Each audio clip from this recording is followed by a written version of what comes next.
అయితే game changer అని పెట్టగానే ఆ కింద ఎప్పుడైతే పొలిటికల్ సినిమా అని తెలిసిందో చాలా మంది ఏంటంటే ఈ మధ్యలో గ్యాప్ కూడా రావడంతో ఏపీ ఎలక్షన్స్ వచ్చిన తర్వాత కొంచెం కొన్ని సీన్స్ యాడ్ చేశారని చెప్పి original game changer Pawan Kalyan గారు ఉన్నారు కదా, ఆయన రెఫరెన్స్ కొన్ని తీసుకున్నారని చెప్పి వచ్చింది. అదే మీరు అన్నది సోషల్ మీడియా అప్పుడు సోషల్ మీడియా అది కరెక్ట్ గా తీసుకోవాలంటే పని చేసిన వాళ్ళని అంటే దాంట్లో యాక్ట్ చేసిన మిమ్మల్ని సో ఆ రెఫరెన్స్ మరి నాకు తెలిసినంత వరకు, ఎందుకంటే ఇది ఎన్ని సంవత్సరాలు మాకు అప్డేట్ చెప్పి 3 years అప్పటికి ఏపీ ఎలక్షన్స్ కానీ ఈ కానీ ఏమి లేదు కదా.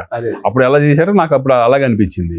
తర్వాత వాళ్ళ సీన్స్ కొన్ని సీన్లు నాకు తెలియవు కాబట్టి నాకు అసలు తెలియదు. యాక్చువల్గా మాదైతే కనుక ఎప్పుడు ఏం మారలా, యాజ్ ఇట్ ఈస్ ఆయన ఏం చెప్పారు అదే ఉంది.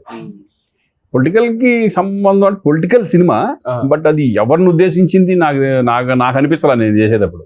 ఓకే, అంటే కొన్ని రియల్ లైఫ్ ఇన్సిడెంట్లు కూడా యాడ్ చేస్తే ఏంటంటే జనానికి మోర్ రీచ్ ఉంటుంది అనేది ఉంటుంది కదా సార్. ఒక్కసారి చేశారేమో మనకు తెలియకుండా, మీ క్యారెక్టర్ వరకు లేదు, నాది వరకు ఏం ఉండదు. అంటే ఒరిజినల్ గా ఎలా జరుగుతుంది ఒకవేళ సిచ్యువేషన్ అట్లా వెళ్ళిన తప్పితే ఉండదు.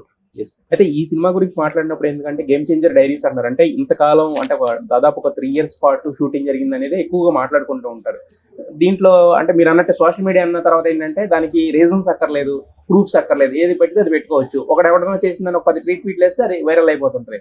అలా ఏంటంటే ఈ సినిమా గురించి వచ్చేసరికి ఏంటంటే రీషూట్లని, లేదంటే చేసిందే మళ్ళీ 4 సార్లు చేస్తారని, లేదా కథ మారని రకరకాలుగా చెప్తున్నారు. అస్సలు అంటే నేను చేసిన నాకైతే ఏం చెప్పారో ప్రతిదీ అదే జరిగింది. ఎక్స్ట్రా ఒక రోజు కూడా జరగలేదు. కానీ ఇక్కడ ప్రాబ్లం ఏంటంటే అందరూ తెలియదు ఏంటంటే నంబర్ ఆఫ్ డేస్ కాదు. ఇక్కడ ఏంటంటే ఇప్పుడు ఒక సెటప్ ఉంది. ఆ సెటప్ కనుక మిస్ అయిందంటే మళ్ళీ డేట్లు రావడానికి ఒక 2 నెలలు 3 నెలలు పట్టేసేది.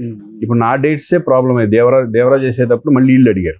ఇల్లు అడిగినప్పుడు నాకు కుదరలా, అందరి డేట్లు కూడా నాది కుదరలా. నాది కుదిరినప్పుడు సముద్ర గాని దొరికేది కాదు, లేకపోతే ఎస్జే సూర్య దొరికేది కాదు.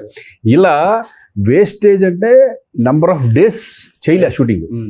అంటే ఇప్పుడు మేము చేసింది ఎంత మాక్సిమం 35 రోజులే, అన్ని రోజులే చేసాము. అలానే 35 days అంతే. నేను చేసిన 30-35 days మాక్సిమం, అంతకంటే ఏమి పెరిగిందే లేదు మాకు. అది ఎందుకు చేసాము, అది ఎందుకు అయింది మధ్యలో, ఎందుకు అంటే 3 సంవత్సరాలు అయింది, మళ్ళీ కమిట్ అయ్యి 3 సంవత్సరాలు అయింది. అవునవును, బట్ చేసిన 30 రోజులు.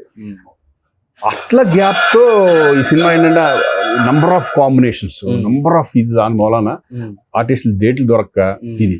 బట్ మీరు అంటే కొంత ఏంటంటే సీన్స్ ఏమో పెద్దగా ఉన్నాయి, అని ఉన్నాయి. దాన్ని కట్ చేసుకుంటూ వచ్చే తప్పితే దాన్ని మళ్ళీ రీషూట్లు అటువంటి ఉన్న దాంట్లో చాలా వచ్చింది. అది దాన్ని ఏం చేశారు, దాన్ని స్క్రిప్ట్ చేసుకున్నారు. కొంచెం ఎక్కువ లెంత్ వచ్చింది, ఆ లెంత్ ని స్క్రిప్ట్ చేసుకున్నారు అంతే తప్పితే సబ్జెక్ట్ మారడం కానీ రీషూట్లు చేయడం కానీ అది ఏం అవ్వాలి. ఎందుకంటే శంకర్ గారిది ఏంటంటే ప్రతి చిన్న షాట్ కి, ఇప్పుడు మొన్న మేము ఒకటి చేసాం, సైన్ చేయడానికి ఒక రోజు సైన్ చేసి ఒక సెటప్ ఉంది. అట్లా చిన్న బ్యాలెన్స్లు ఉంటాయి చూడు, అన్ని కలిపి ఒక రోజు పెట్టుకున్నారు ఆయన. బ్యాలెన్స్ లో అవన్నీ ఏంటంటే మామూలు చిన్నవి ఉంటాయి షార్ట్స్. ఆ షార్ట్స్ కోసం కొన్ని ఉంటాయి కదా, అవన్నీ పెట్టుకున్నారు. అట్లా నంబర్ ఆఫ్ డేస్ అనేది ఫీలింగ్ వస్తుంది. కానీ బట్ నాకు తెలిసి